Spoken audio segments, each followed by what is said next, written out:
Well, welcome to this celebration for the Martin Luther King Jr. celebration.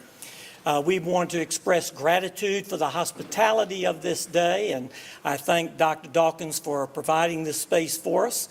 145 years, Bennett College has been providing higher education for women, as she said, to find their voice and their purpose for 145 years.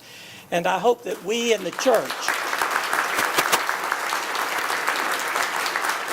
will truly find opportunities to nudge and encourage those who are trying to determine where they might find an educational opportunity to remember that Bennett College is not as concerned about the numbers of people that apply, but they're more concerned about giving everybody an opportunity to be considered. So pass that word along.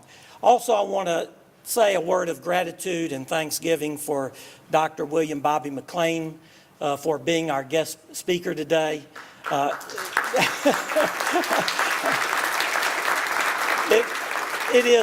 It's not only my personal privilege to welcome him as my friend and to invite him to the Western North Carolina Conference, but also to welcome his wife and on behalf of the entire conference. And I'll have an opportunity to introduce him more formally in just a little while. And then I also want to just thank the members of our committee for providing an opportunity for us to celebrate this day. As I spoke to clergy and congregations across the annual conference, it didn't take long to discover that many of our communities have their own celebrations. And some of the tension that our clergy were feeling were that they serve on committees in their local communities that are organizing work days or where they're preaching in their own communities, and while they wanted to be with us here, they had already made obligations for their own communities, and so they're with us in heart this morning. But this day is an opportunity for us to remember the legacy, the contribution, and the prophetic voice of Martin Luther King Jr. and how he shaped our nation and our thinking and pointed a way forward. In my own lifetime, I know what it's like to visit family in New Orleans, where I saw the white line on a bus. And as a very young child, I was told by my relatives, no, you don't go across the white line. That's for Negroes. I saw that white line, and what I discovered later in my own life was that just because something is the law, just because it's been passed as the legal aspect of how we're going to organize our life together, does not mean that the law is morally right. Praise God.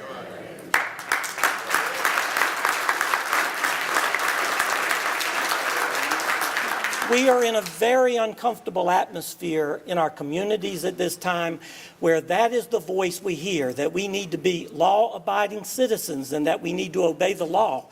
And that is correct. The scriptures remind us to be good citizens. But we do need to question, where is the mercy in the law?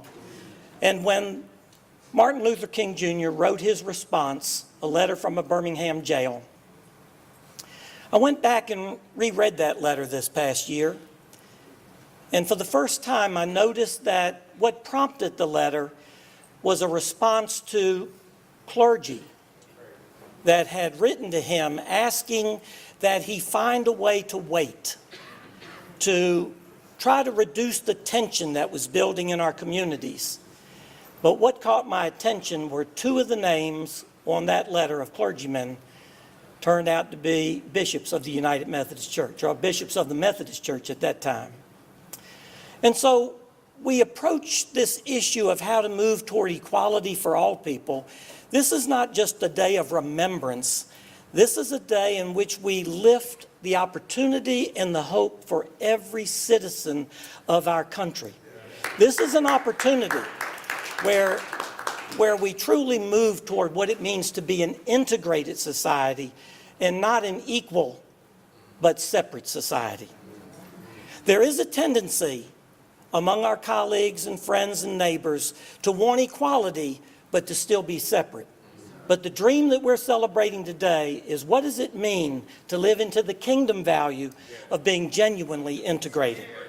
Thank you for this opportunity to be present, and I welcome all of us who are part of the Western North Carolina Annual Conference. Thank you.